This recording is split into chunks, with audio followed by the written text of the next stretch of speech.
I'm going to need you to take one big inhale and a big exhale before I get into the rest of Tanner Horner's mom's testimony. And this will be the last one I do for the day. With that being said, the end of her testimony, it gets a little crazy. It's a little crazy. But they come back from lunch, and when they come back, they start talking about how he would have these like physical outbursts, right? And he would hit himself. He would hit himself in the head. Defense attorney's like, oh, did he ever knock himself out? And she's like, well, you would think he would knock himself out. That's how hard he would hit himself, but no. And he would hit the walls. He never hit other people, is what she said, but he would hit himself and the wall, etc. That she makes a note, like they asked like about around like when did this start? When did he start doing this? She said it's about around when he started getting bullied in school. Now they do ask, has she ever seen him get bullied in school? She hasn't, but I digress on that. Now they start talking about how his dad was in and out of his life. Long story short, he went to prison a couple times. He was there and then he wasn't there, right? But she moves in with her mom and her stepfather, which is a new stepfather, not the previous stepfather. So take a mental note of that. They move in. Her new stepfather was a Vietnam vet. They used to argue a lot. And at one point in time, when she was having like this like fight with her stepfather, they were in the front yard. He tackled her down, and she said, you know, Tanner was getting older at that point. Like, I don't know if he was a teenager. She didn't really recall his age, but she's like, he was a big kid. And I'm assuming he was a teenager or maybe like 19 at the time. But she remembers, like, for the first time in her life, this is what she says, Tanner Horner, like, literally comes and grabs the stepfather, his grandfather, off of her. And she's like, I remember he tackled me, was trying to like gouge my eyes out, like in the front yard. And I just remember him being lifted off of me. And Tanner was the one who lifted him. And I just remember it was the first time in my life that anyone had ever took up for me. Like, and I just remember thinking, wow. Mentions Tanner did look up to him. You know, he had a good relationship with his grandparents. So he did like help raise him essentially. But the grandmom and grandfather did raise him. Like, they had, every time she was in and out, he was staying there. That was his home. He was raised with them. So she says, yeah, he was a good pop essentially. She has one grandchild. This is where you need to take a breath. She's like, he's 4 years old. It's Tanner's kid, right? And they ask her, like, how did he feel to be a dad? And she said, you know, he was happy at first, whatever, but he was also scared to be a dad. And she recalls a time that after this child was born, that he had called her and had her come over because she thought he was scared to hurt the child. And then they put up on the screen in front of the jury, the attorneys, everyone in the courtroom, including Athena Strand's family, her mom and dad are there, okay? They put up a video on the screen of Tanner Horner and his child taking his very first steps. And I just felt like this is so insanely inappropriate.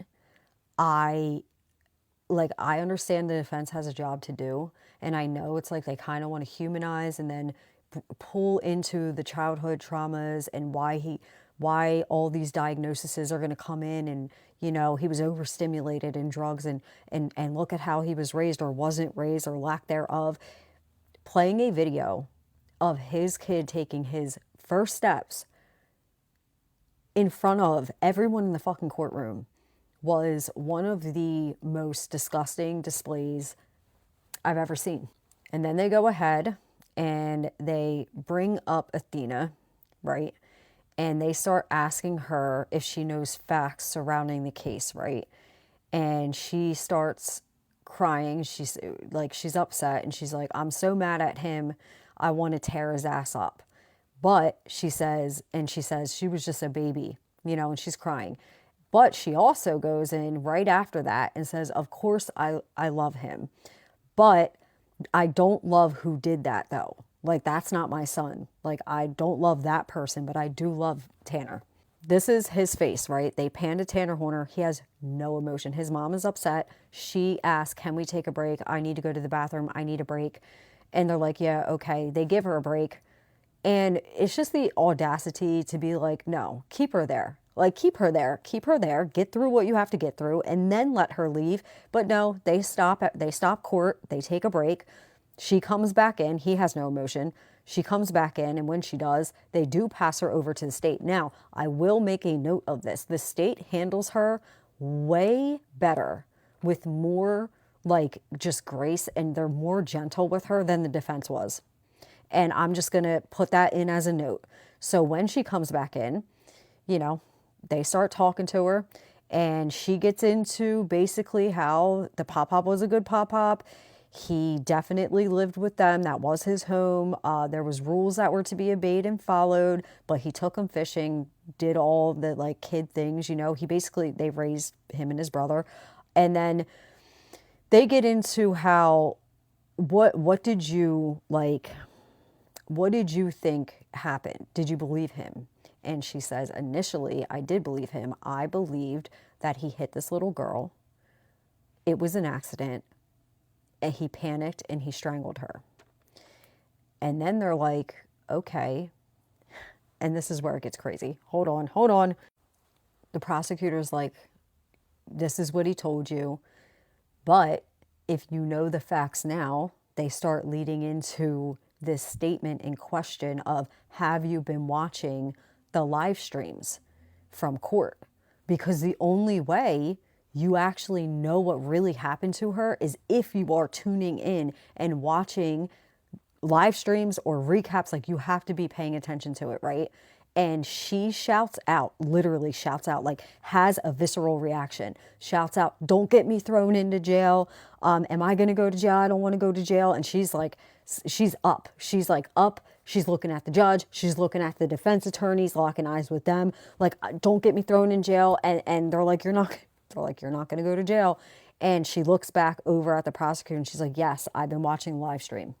And then she basically is just like, and she's crying and she's like, I'm so sorry. I'm so sorry. I don't know what to say. I'm so sorry. And then they're like, okay. Like it's like kind of chaotic in the courtroom if you watch it live.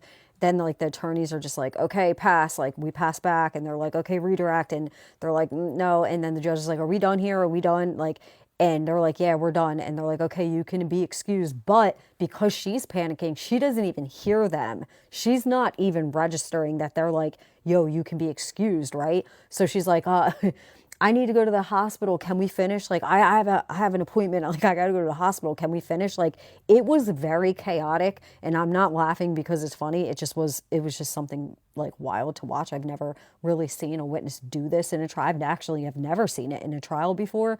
And she just, dude, she bolted it out of there. She was like, I'm fucking gone. And they were just like, and you could just tell, like, everyone in the courtroom was just like, that just happened, you know? And it's important because she probably did think, yeah, you can get in trouble because technically, you know, when it comes to jurors, you're not supposed to watch like what's going on. But, you know, she maybe thought like, hey, I have to get up there too. And, you know, maybe it's illegal. Like maybe I'm not supposed to be knowing what's going on, etc. But they excuse her, and that's the end of her testimony. And yeah, you'll have to let me know what you think. Oh, wait, I want to mention his fiance. They ask her about her, and they're like, did you know that they were having issues, right? And she's like, well, he did tell me that they were struggling a little bit because she was spending money quicker than he could make it. And the defense tried to pull on that, and they're like, oh, what else? You know, give us more, like actual, like, was she cheating, or was there something else going on that would like stress him out? She's like, no, that's it. And by the way, I mentioned that because there's people who are watching live talking about how his girlfriend's in the courtroom. I can't confirm that. I don't know if that's true or not. I have no idea. But that is interesting. Yo, if she is there and has been there supporting Tanner Horner, I'm wondering if they're going to put her on the stand. And also, bitch, where's your kid? If that's true. Can't say for sure if it is or not. But with that being said, I won't be recording until tomorrow. So I'll see you guys then. Let me know what you think in the comment section below. What a long day.